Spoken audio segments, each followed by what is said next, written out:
জমিতে বপনের সময়তে আমি গেছিলাম, তো ওরা বলেছে আমাকে নভেম্বরের শেষ আর ডিসেম্বরের পুরোটা মাসই করে, তো আমি ডিসেম্বরের 10 তারিখে আমি বপন করেছি। তো যাই হোক, প্রথম বছর তো কিছু আমার হয়তো ভুল ভ্রান্তি হয়েছে, এগুলো আমি বুঝতে পারছি। তো মহান আল্লাহকে সাক্ষী রেখে বলছি যে যদি এটা এবার যদি 16 আনা না হয়, যদি আমরা 50% হয়, তো এ দেশে হবে, এটা আমি দেশ ও জাতিকে যেন দেখাইতে পারি। হ্যাঁ, এটাই আমার মুখ্য উদ্দেশ্য। আচ্ছা, এটা দেখানোর পরে আমি একটু বলি, এটা সফল হলে আপনি এটা নিয়ে আপনার আগামীর ভাবনাটা কি? শোনেন, আগামী ভাবনা আমি অলরেডি চিন্তা ভাবনা করে এসেছি যে যদি এটা হয়, তো আমি যেমন নোয়াং, এলাচ, দারচিনি, হ্যাঁ, এগুলা নিয়ে আমি একটু ভাবছি। আর পেঁয়াজ আমার বাংলাদেশে ইন্ডিয়া থেকে যদি পেঁয়াজ না আসে, আমরা 20 টাকা কেজি খাচ্ছি, যদি এক সপ্তাহ পেঁয়াজ বন্ধ হয়ে যেতে 100 টাকা কেজি খেতে হবে।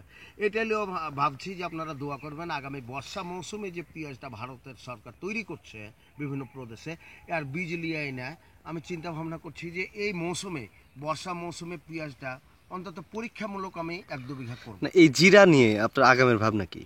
এই যে জিরা হ্যাঁ, ফসল এই নিয়ে জিরে যদি আমি সফলতা অর্জন করতে পারি, তো আমি চাই যে আমার দেশ ও জাতি যেন এটাকে করে যেন এ দেশে ডেভেলপ হয়, বা এ দেশে যেন বিদেশিদের কাছে তাকিয়ে থাকতে না হয়, যেন আমরা।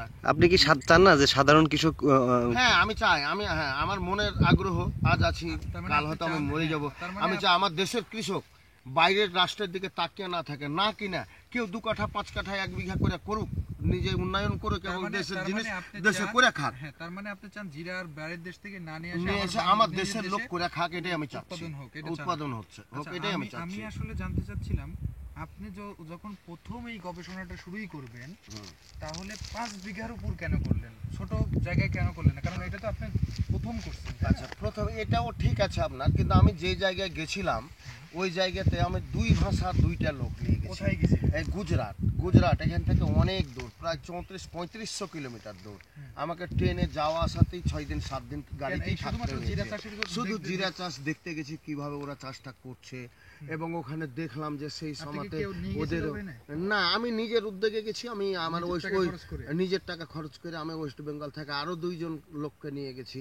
হ্যাঁ, যে মানে দোভাষী 2টা নিয়ে গেছি, যে আমার নিজের অর্থ খরচ করে, যে যদি আমি এটা সফলতা অর্জন করতে পারি, তাহলে আমার দেশের কৃষক এটা করে খাবে। ভাষা বুঝেন না ওই দেশের, এই জন্য ওরাকে নিয়ে গেছি, মানে ভাষা বোঝার জন্য আবার সাথে করে একজনকে নিয়ে গেছেন। হ্যাঁ, এবার রাস্তা খরচই আমার 30,000 টাকা হয়েছে। কাজে ভাবলাম যে আমি 1-2 বিঘা না করে, আমরা কৃষকের ছেলে, কৃষি কাজ করি, জানলাম কি যে মারি হলো, তো যদি হয়তো ভালো হয়ে মার হয়ে যায়, আর কি করব।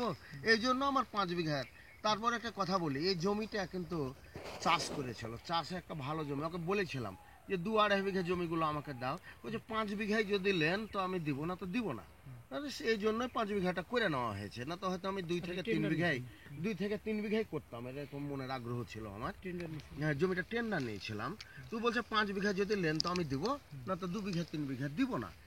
এইভাবে তখন ভাবলাম যে করেই নেবো, যা হবে ভাগ্য হবে। এই জমি আপনি মানে বর্গানি আপনার নিজের জমি না, নিজের জমি না। আচ্ছা, তার মানে এখান থেকে যদি আপনার ফসল না পান, তাহলে পুরোটা লসই হবে আমার। লস হবে। এখান থেকে আপনি কি আশা করতেছেন এখন পর্যন্ত? শোনেন, আমি এখন পর্যন্ত আশা করি যে অন্তত আমার 16 আনা না হলেও 100% না হলে 50-60% হবে বলে আমি আশা করি। এখন পর্যন্ত কত টাকা খরচ করছেন এখানে? আমি কয়েকদিন আগে হিসাব করেছি, জমির টেন্ডার ধরে সব দিয়ে প্রায় 97,000 টাকার মতো খরচ হয়েছে। হ্যাঁ, আমি ভেবেছিলাম কি যে 5 কোড়িং 101 লাখ টাকাতে মনে হয় হয়ে যাবে, কিন্তু আসলে দু রাষ্ট্রের ব্যাপার তো, খুব কষ্ট করে পয়সা খরচ করে এগুলো আনতে হয়েছে, এই জন্য খরচটা আমার বেশি হলো। আচ্ছা, আপনি কেমন পাবেন এখানে? আমি মনে করছি কি যে যদি আমি আল্লাহ দায়ী এবার বীজ তৈরি করতে পারি, তাহলে বাড়ির বীজ হয়ে গেলে এই 1 বিঘা জমিতে সর্বোচ্চ খরচ হবে 6 থেকে 7,000 বা 10,000। হ্যাঁ, এই 10,000 টাকা খরচ করলে একজন কৃষক যদি ঠিকভাবে যদি যত্ন করে, তো 4 মণ 5 মণ পাবে বলে এটা আমার বিশ্বাস। আচ্ছা, এখন যে পরিস্থিতিতে আছে, এতে আপনি কত টাকার বিক্রি করতে পারবেন বলে মনে হচ্ছে আপনার কাছে? শুনেন, এমনি খাওয়ার জিরা হিসাবে যদি আমি বিক্রি করি তো আমার লাভ হবে না, কিন্তু লসও হবে না এরকম আমি মনে করছি যে যদি আর 50% বা 60% পাই তাহলে 10 থেকে 15 মণ জিরো যদি আমি পেয়ে যাই তাহলে দেখছি কি যে খরচটা করেছি সেটা আমি পেয়ে যাব। আমার বাড়ির যখন বীজ হয়ে যাবে তো এটা বীজ আকারে বিক্রি করার জন্য বিভিন্ন কোম্পানি যেমন আমার 3135 টাকা করে বীজ পড়েছে, আমিও হয়তো একটু ভালো দামে যদি কোনো কৃষক পাই একটু বেশি দামে যদি বিক্রি করতে পারি তাহলে আমি লাভবান হব। তবে ফরিদপুরের একজন 10,000 টাকা কেজি করে বীজ বিক্রি করেছে, এই জনতা ব্যাংকের একজন সিনিয়র অফিসার রহনপুরে কিনেছে বুঝছেন দিয়ে বপন করেছে। আমি অত টাকা চাই না, ওই 10,000 টাকা কেজি বিক্রি করবো এই আশা আমি করি না। তবে আমি 2,000-3,000 টাকা করে খরচ পড়েছে বীজ কিছু এই ধরনের যদি বিক্রি করি এবছরে তাহলে আমার এই বছরটা আপনার ওই ইন্ডিয়া থেকে আনতে যাওয়া এবং ওইখানে চাষ পদ্ধতি শিখতে যাওয়ার জন্য আপনার খরচটা জি জি ঠিক এই ধরনের যদি আমি বীজটা একটু দাম বেশি পাই আমাকে বিভিন্ন কোম্পানি বলেছে যদি আপনার বীজ হয় আমরা উপযুক্ত মূল্যে কিনবো এবং এ দেশে এই বাজারজাত করব বীজ হিসাবে একটাও এটা আপনি খেতে পাবেন না। আচ্ছা বিভিন্ন কোম্পানি যোগাযোগ রাখছে আমার সাথে। আপনার কাছে আজকে আপনার এই জমি দেখার জন্য নাচল এবং হচ্ছে যে তানোর হ্যাঁ দুইজন আমাদের হচ্ছে যে পরিচিত মানুষ আসছে, হ্যাঁ ওনারাও আপনার মতোই এরকম কৃষি কাজ করে ওইখানে এবং বিভিন্ন ধরনের কৃষির কিভাবে উন্নতি করতে হয় সেগুলা নিয়ে চিন্তা ভাবনা করে ওনারা দুজনও। তো ওনারা আসছে আজকে আপনার এই জিরা দেখতে, ওনারা যদি আপনাদের কিছু প্রশ্ন করবে আপনাকে কিছু প্রশ্ন করবে হয়তো ইনশাআল্লাহ আমি তার আগে আমি একটু কথা বলতে চাই, সেটা হচ্ছে যে এই যে আপনি এই ধরনের যে উদ্যোগ নিছেন আপনার এলাকার মানুষ কি বলতেছে এই ধরনের উদ্যোগ নেওয়ার? শুনেন একটা জিনিস বর্তমান সমাজের একটা ব্যাপার আছে, যদি একটা জিনিসে আপনি ডেভেলপ করতে পারেন তাহলে অবশ্যই মানুষ আপনাকে ধন্যবাদ জানাবে, আর যদি দেখেন জিনিসটা হতে পারলেন না তখন বিশ্বাসের কাজ নাই যা ইচ্ছা তাই করে, এই তো মানুষের একটা প্রবণতা। তবে আমি এলাকাতে যেগুলো করেছি ইনশাল্লাহ গঠনমূলক কিছু করেছি, দেশের লোক অবশ্য অনেক দোয়া করছে আমার জন্য যে যদি হয়তো আমরা দেশের লোক করে খাবো বা আমরাও এটাকে উৎপাদন করব, এই হিসাবে দেশের লোক ভালোই বলছে। আচ্ছা আপনি এই জমিটা কত দিয়ে টেন্টন নিয়েছেন? আমি 21,000-এ নিয়েছি শুধু এই 4 মাসের জন্য। 4 মাস, হ্যাঁ 5 বিঘা জমি 21,000 টাকা। 21,000 টাকা। 21,000 টাকা দিয়ে নিলেন, তো এত বড় পদক্ষেপ আপনি তো নিলেন। তো এই দেশে ওখানে যে হয়তো বাংলা কথা না বুঝে ওদেরকে নিয়ে গেলেন, তো ওরা বিষ সার রাসায়নিক সার বা কীটনাশক ওরা কি ধরনের ব্যবহার করে না করে? এটা আমি মোটামুটি হাতে কলমে একটা জায়গায় এসেছিলাম যে এইভাবে এই সময়ে সেচ দিতে হবে এই সময়তে। তবে আপনাকে বলি আপনাকে আমার যে হ্যাঁ কয়েকদিন যেদিন জমিটাতে বুনার আপনি 1 দিন 2 দিন 3 দিন পর পর সেচটা দিয়ে দিবেন, এই জন্য যে ওই রস না পেলেও বের হবে না। তাতে আপনি যেদিন আপনি ধনিয়ার মতন যেদিন আপনি বপন করবেন তার পরের দিনই সেচ দেন, নেহে 2 দিন পর দেন, যেদিন থেকে আপনি সেচ দিবেন সেদিন থেকে কাউন্ট হবে যে আজ থেকে আপনি বপন করবেন। তারপরে 8 থেকে 10 দিনের ভিতরে সব আপনি চারা দেখতে পাবেন।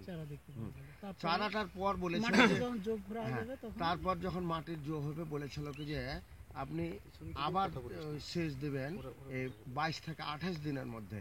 তো ওদের জমিতে ওদিকে টেম্পারেচার একটু কড়া, আমাদের দেশে কিন্তু রসটা থাকছে যার জন্য একটু দেরি করে সেচটা দিয়েছিলাম।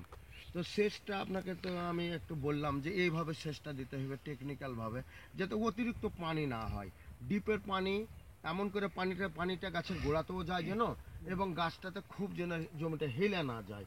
এইভাবে এই সেচ পদ্ধতিতে যদি ঠিকভাবে করেন আর মাঝে মধ্যে যদি কীটনাশকগুলো ব্যবহার করেন তবে এ দেশে এটা উৎপাদন হবে বলে আমার অগাধ বিশ্বাস। কি কি কীটনাশক দিয়েছেন আপনি?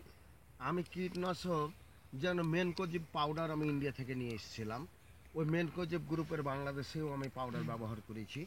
তারপর আপনার ওই যে করার জন্য কিছু পোকা দেখতে পেয়েছিলাম যে কনফিডোর ব্যবহার করেছি।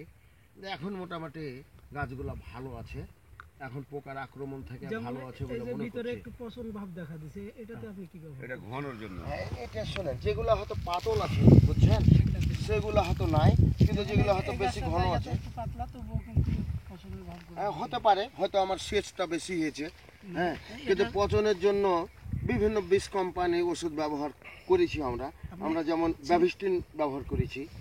হ্যাঁ তলে বোনার সময় কি কি সার দিয়েছেন? আমি মাত্র 10 কেজি বিঘা ডিএপি সার দিয়েছি, না 10 কেজি বিঘা নয় 2 বস্তা, 100 কেজি হলে 20 কেজি বিঘা, 20 কেজি বিঘা 2 বস্তা সার দিয়েছি ডিএপি। আর আমি 7 বস্তা দিই কোনো কিছুই দিইনি, 7 বস্তা শুধু আমি ভার্মি কম্পোস্ট কেঁচো সার দিয়েছি। আর অন্য আর আর প্রথম দ্বিতীয় সেচের বেলা আমি 10 কেজি বিঘা ইউরিয়া দিয়েছিলাম, আর কোনো সার দিইনি। কয়টা সেচ লাগছে? আচ্ছা, সেচ এখন পর্যন্ত আমার ওই বোনার পরপরই দিয়েছিলাম একটা, তারপরে আমি 2টে দিয়েছি। কয়টা চাষ? 3টে চাষ কয়টা দিচ্ছে? 4টা 5টা চাষ দিয়েছি। মানে মাটি মাটি একদম ঝুরঝুরা করা লাগে। বোনার সিস্টেমটা কি? বিঘাতে কতখানি করে দিন? তাহলে বিঘাতে শোনেন, আমি 2 কেজি বিঘা বীজ দিয়েছি, তো 1.5 কেজি বিঘা দিলেই ভালো হবে। 1.5 কেজি। হ্যাঁ, 1.5 কেজি বিঘা। তো একে খেয়াল রাখতে হবে সবসময়তে যে সেচটা যেন সেচ দিতে হবে টাইম মতো, কিন্তু সেচটা যেন খুব ভাসানো সেচ না হয়, মানে যেন এখনই সেচ দিলেন এখনই কেটে নামাবেন। হ্যাঁ এই ধরনের যেন সেচটা পায়। কতদিন পর পর সেচ দিতে হয়? ওনারা বলেছেন এই যে 22 থেকে 28 দিনের মধ্যে একটা, প্রথম সেচ। হ্যাঁ, প্রথম সেচ, আর 50 দিনের মাথায় একটা, আর বোনার পরপরই একটা, আর দ্বিতীয়টা বলেছিল, তো দ্বিতীয়টা আমাদের এখানে প্রয়োজন মনে করিনি। মানে দ্বিতীয় সেচটা বলেছিল যেদিন প্রথম সেচ দেবেন তার 9 থেকে 10 দিনে আর একটা সেচ দিয়ে দিবেন। যদি ওই এখানে রস থাকবে, যে যদি বের হয়ে গেছে, যদি দেখেন যে 16 আনা বের হয়ে গেছে, তাহলে দেওয়ার দরকার নাই। আর যদি বের না হয় তো পরবর্তী সেচটা যখন 9-10 দিনে দিয়ে দিবেন, তখন কিছু যদি বের হতে থাকে তো পুরোটা বের হয়ে যাবে। তো আমার বের হয়ে গেছিল বলে আমি 9-10 দিনে আর দিই। না ঠিক আছে। হ্যাঁ, তবে এই ধরনের আমার মনে হয় যে এখানে যদি ছোট সেমি মোটর থাকে, ছোট হ্যাঁ, পাইপ দিয়ে যদি হ্যাঁ। স্প্রে করা যায়, হ্যাঁ, স্প্রে মেশিনের মতো, মানে গাছের যেগুলো বিষ দেয় জি জি ওই রকম মেশিন দিয়ে, ওই রকম মেশিন দিয়ে ওই রকম যদি স্প্রে করা যায়, তাহলে পরে এই এই যে মানে সেচের জন্য একটু বেশি উপকার হবে। ভালো। আপনি যত টেকনিকে সেচটা দেন, সেচটা দিতে হবে, এবং যেন খুব বেশি সেচটা না হয়, পানিটা যেন খুব বেশি না হয়। কিন্তু এই যে বোনাটাই আমার একটু ইয়ে হলো, যে বোনা বনতে হলে আপনি বপনের টাইমে ওই 5 থেকে 6 ফিট পর পর একটু করে বেড করে তরমুজের যেভাবে হ্যাঁ system বলেছিলাম, তৈরি করে। না ওটা তো আপনাকে বললাম, এই ভুলটা আমার হাতে হয়েছে আর কি। তো যাক, আমি আশা করি যদি আমি প্রথম করেছি, আমার এই দেশে আমাকে কেউ প্রযুক্তি বা বুদ্ধি দেওয়ার লোক ছিল না, কাজে আমি নিজেই যেটুকু করেছি, আমার কোথায় ভুল ভ্রান্তি হলো এগুলো আমি বুঝতে পারছি। হ্যাঁ, মহান আল্লাহ যদি আমাকে বাঁচায় থাকে, আমি যদি অন্তত বললাম যে 50%ও যদি পাই, তা আগামীতে আমি আরও কিছু একটু বেশি করে করব, করে আমার মনের আশা যে আমি এই দেশ ও জাতিকে দেখাতে চাই যে আমার এই দেশে এটা করা সম্ভব। এরকম আমার একটা- আপনার এলাকার মানুষ কি এটা দেখতে আসে না? হ্যাঁ, অনেক লোক আসছে, অনেক লোক তারা আসছে। এসে কি বলতিছে আপনাকে? ওরা এসব ভালোই বলছে, কিন্তু যে শেষ স্টেজের ব্যাপারে একটু গাছ খারাপ হয়ে মনটা খারাপ, যে ভালো লাগলো হঠাৎ করে গাছগুলো একটু নষ্ট হলো। হ্যাঁ, তারপরেও এখন যে সব ফুল ডোগাগুলো আসছে, সব মানুষ আসছে, দেখছে কি যে না, কোনো চিন্তার কারণ নাই, তোমার জিনিস হয়ে যাবে, এভাবে মানুষ উৎসাহ যোগাচ্ছে।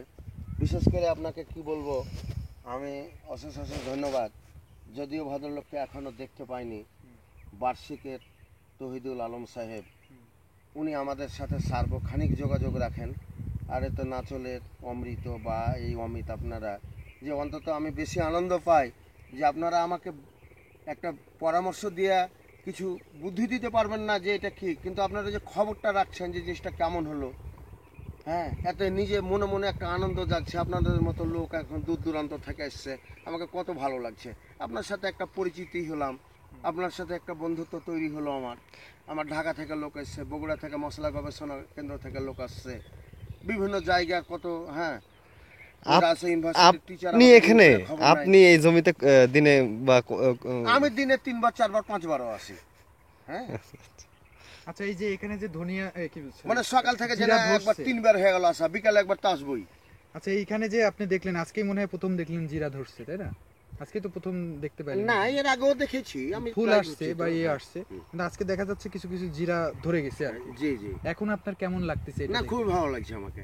আমি এখন আশাবাদী যে আমার, হ্যাঁ, যে আমি মনের দিক থেকে মাঝখানে একটু দুর্বল হয়েছিলাম, তো খুব দুর্বল হয়নি। আমি ভাবছি কি যে নতুন একটা জিনিস এদেশে যখন নাই, তখন একটা কিছু বিপর্যয় ঘটতেও পারে।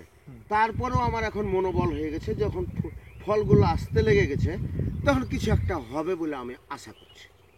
আপনাকে অসংখ্য ধন্যবাদ আমাদেরকে মানে এতক্ষণ সময় দেওয়ার জন্য এবং খুবই সুন্দরভাবে এটা বোঝানোর জন্য। আপনাকে আন্তরিকভাবে বার্ষিকের পক্ষ থেকে এবং নাচল এবং তানোরের পক্ষ থেকে আপনাকে আন্তরিকভাবে ধন্যবাদ জানাচ্ছি।